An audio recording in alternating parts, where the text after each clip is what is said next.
Hello and welcome back to Off Leash with Eric Prince. I'm Mark Serrano. Here we are in the new year, and it didn't take but a couple of hours before the first terrorist attack on American soil in a long time. And we've been saying here on Off Leash since day one, I think that's September of 2023, that Joe Biden's open border policy was going to lead to carnage in American streets. And now we've already seen it. And Eric, it wasn't but a few hours after the ball dropped on New Year's Eve that we saw an attack in the streets of New Orleans, right where all the festivity was going on for New Year's Eve. 3 a.m. At 3 a.m., a car barrels down the road, one of the main roads, Bourbon Street, kills 15 people, dozens of others injured. He came out, loaded to bear, ready to shoot. I believe a couple of cops were shot. As well as some IEDs that were placed elsewhere. There's still suspicion that he had some help from others. And then, hours later, Trump Hotel Las Vegas, a Tesla, ironically, pulls up to the front door and some sort of device blows up, as well as fireworks in the vehicle. Now we're hearing, there's a lot of investigation has to take place, but now we're hearing that there may be some similarity between these two assassins. Clearly the one in New Orleans has some sort of tie to ISIS. There was an ISIS flag found in the vehicle and so forth. So let's sort of break this down for everybody based on what we know so far.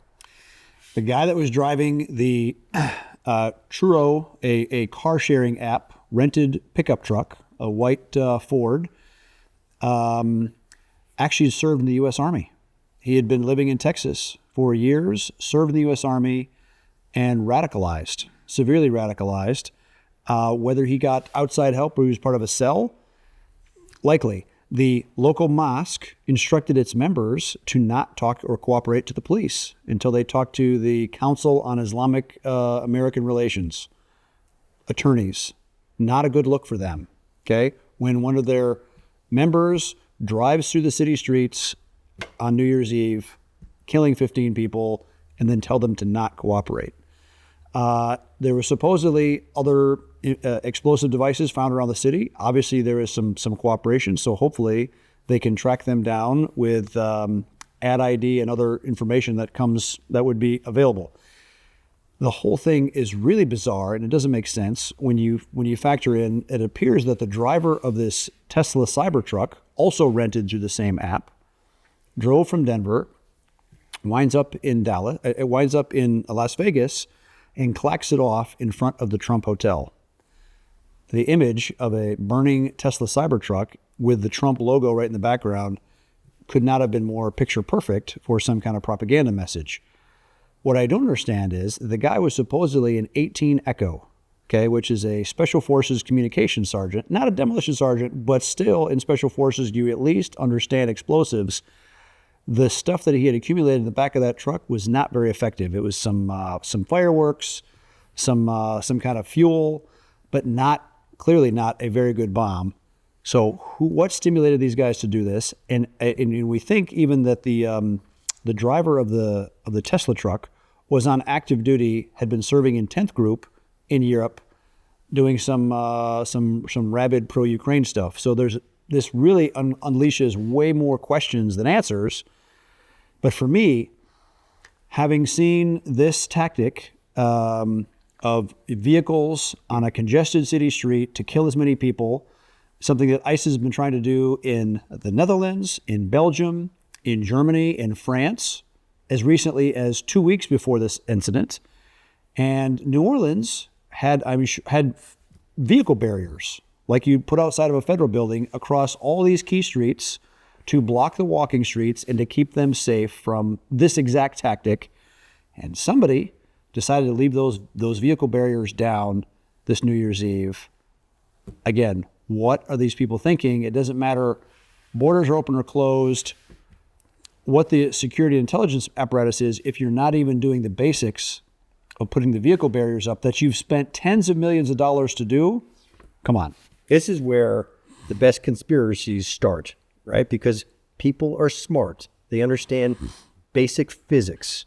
which is the best way to deal with a security threat in a city. You've got a festival going on. It's a physical barrier. Big barriers, concrete barriers, Jersey walls, dump trucks. They block. These were buried in the streets, so you could put them up, Okay. close the street, put them down, free-flowing traffic, no drama. Those barriers were down that night. So those are fixed. Those are part of the infrastructure. Oh, yes. Yeah. Yeah, it was a matter of hitting a switch to raise and lower them electronically.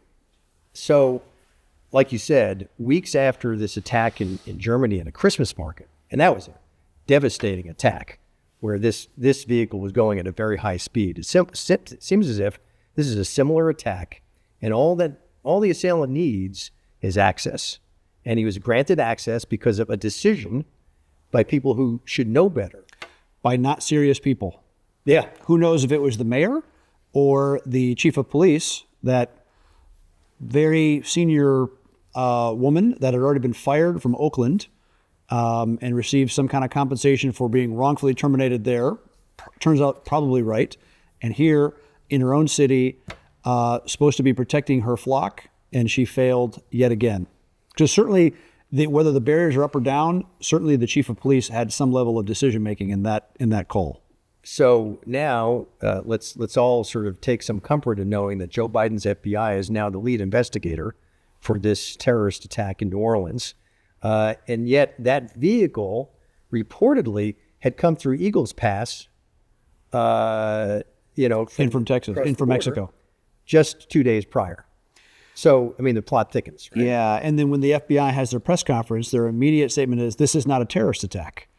If it was not a gang dispute, it was not a domestic dispute, someone drove a vehicle at high rate of speed through holiday revelers. If that's not a terrorist attack, then what is? So I get it. It comes to why a administration change is so necessary to at least speak the truth on the very, very basics, because you can't look to solve anything unless you can at least speak the truth as to what is terrorism and who's doing what to who. Yeah, sure. The American people are smart, and they recognize that politics is always involved with the FBI, at least under the Biden administration. Even to the point, talk about Keystone Cops, where Joe Biden's own statement was contradicting the statement from FBI officials at that press conference in New Orleans. Even the mayor of New Orleans called it a terrorism attack, and yet the female special agent in charge did not call it terrorism. And then eventually she figured it out and pivoted. So we've been saying here on Off Leash, people know, they've been listening to us for a long time now. We've been saying for a long time, Joe Biden's open border policies, and you have expertly highlighted for us the way that Arab countries have sent in some of their radicals through Venezuela and other routes to get across the U.S.-Mexico border. We've been saying for a long time, there are very likely terror cells throughout the U.S. that were not here 4 years ago. Is this now a sign that they've begun? The attacks that we've been anticipating have begun. That they chose January 1? I don't know. But that two of these events clacked off within hours of each other is indicative of a much greater problem. Yes, the Muslim Brotherhood, Al-Qaeda, ISIS, this guy in New Orleans was flying some sort of ISIS flag from his vehicle. How do you go from being a U.S. Army HR, human resource, and computer specialist who's working for Deloitte & Touche to be that radicalized to go and try to kill as many fellow citizens as possible? It speaks to the FBI does have a CI problem. If it can't even spot that level of radicalization inside the United States, then further evidence that we need an accounting and a house cleaning of this $35 billion a year national intelligence apparatus, which yet failed again. So you have catastrophic policy on the border, catastrophic implementation of that policy, catastrophic security measures in New Orleans on a huge night, probably one of the biggest nights of the year in a city known for partying, right? All these are catastrophic results, leaving 15 people dead. And that's what I've been saying since Election Day, since the dramatic victory by Donald Trump and the America First movement, is it had to get worse in America before we could achieve a victory like Donald Trump's victory. But the tragedy is people have suffered, People have died because of Joe Biden and because of the corruption that has been implemented by leadership like Mayorkas, who's responsible for the border. Look, this guy in Texas killed 15 because he wanted to kill 1,500 or 15,000. So they wanted to kill as many people, as many Americans as what Senator Kennedy said. This is my people. This is my turf. And the fact that there's an attack on my people and their guests is absolutely unacceptable. The terrorists wanted to kill as many as possible. State, federal, local law enforcement failed, right? That was a local decision to keep the barriers down. Clearly, if we are sacrificing all these civil liberties and privacy rights to prevent these kind of attacks, it's an other clear indication of a failure. The FISA bill, right? What changed with FISA 6 months ago to say the federal government can collect anything on anybody without a warrant and without probable cause?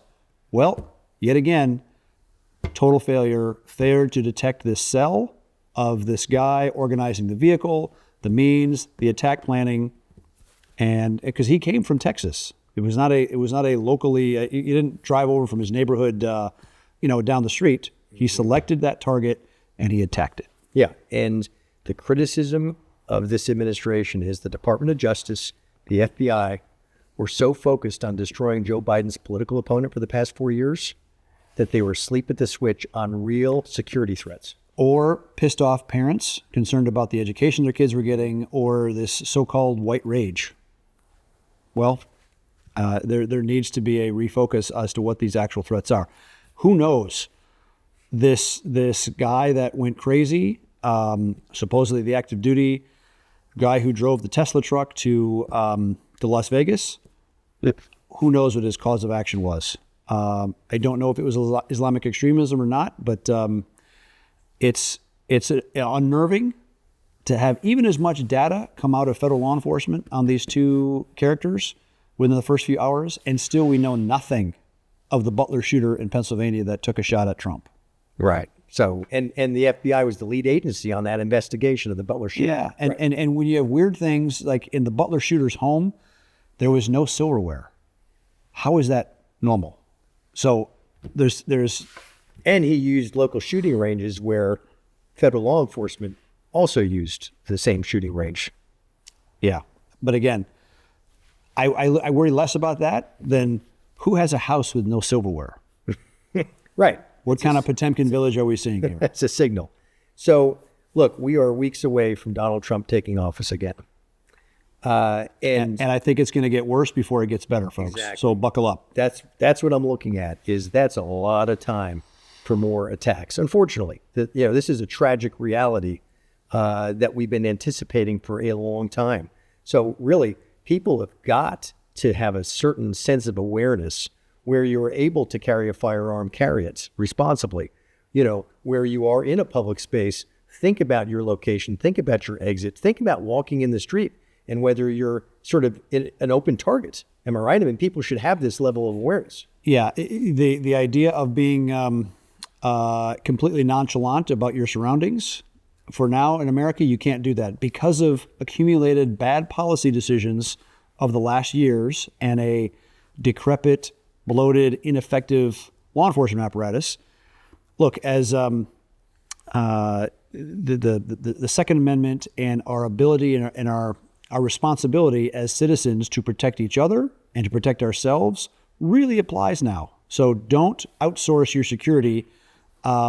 Keep vigilant wherever you're in public, because that's the best deterrence for bad people trying to do bad things. So one more thing on this Vegas incident. It's as you said, it seems very symbolic that there would be a Elon Musk created Tesla truck in front of clacked off, because I saw the image of Trump Hotel. I've been in that exact spot multiple times with a Tesla truck burning in front of it. Right. There's a symbol to that clearly, and it seems to me that we're in this euphoric moment post-election day where we're expecting now this American Renaissance engineered by Donald Trump, and yet the enemies are not going to just take a break. They're not going to, and they always get a vote. Give in. They always get a vote. So It is quite ironic, I think, that symbol is out there, because it sends a message. And I think maybe ultimately in the long run, we're going to benefit from that, as tragic as it is, if we learn from it. If we learn from these attacks right now and reconfigure. So tell me, let's exit on this. Tell me from day one, what needs to be done to fortify our investigative agencies so we can figure out where the hell are these guys now? Who's the next assailant and what's he planning? How do we fortify against that? Clear direction has to be given by the next head of the FBI and of DHS to focus on what are actually domestic threats and not pissed off parents or people praying outside of abortion clinics. Praying outside, is not something that's going to engender massive terror attacks. It's a matter of direction. It's a matter of cutting out the dead wood in our own organizations and the law enforcement organizations, and especially just to better coordinate between state, federal, local law enforcement. We have so many feds and so many things, so many people going in so many directions. It's the recipe for chaos, and that's proven out yet again. When you see these press conferences after an event like this, and you have all these people standing around, you just think, come on. Nonsense. It's theater. It's security theater, and we need to have less security theater and actual deliverable action. And I love your expression, unserious people, because that's clearly what we've been faced with. If you're a federal official and 15 people have just been murdered in cold blood in your area of responsibility, and you think showing up to a press conference with a nose ring in, if that's what the Herbert Hoover approach that the FBI tried to build, that aura or that reputation, it shows we have a lot of unserious people in positions of responsibility, and the results are very apparent. And I'm sorry, but it's just, it looks like someone who's not only unserious, but untrained in that role, in that position. That's the lead investigator. I don't care what they put in their nose when they're off duty, but when you're on duty, there's a reason that people wear uniforms. It's to exhibit uniform, predictable, reliable behavior. And when it's every man, every woman for himself, and it's just a free-for-all, that's kind of what we have with the security apparatus. And you want to exude confidence and strength. Yeah. Unserious people. Well, look, unfortunately, we are at risk in America, and it's because of Joe Biden's border policies. These may be examples of what risks lie ahead based on what happened on New Year's Day, 2025. More coming to you from Off Leash soon on this and other topics. Don't forget to check out our sponsor, Unplugged Phones, by going to unplugged.com/offleash. For now, that's it on Off Leash with Eric Prince. I'm Mark Serrano. Until next time.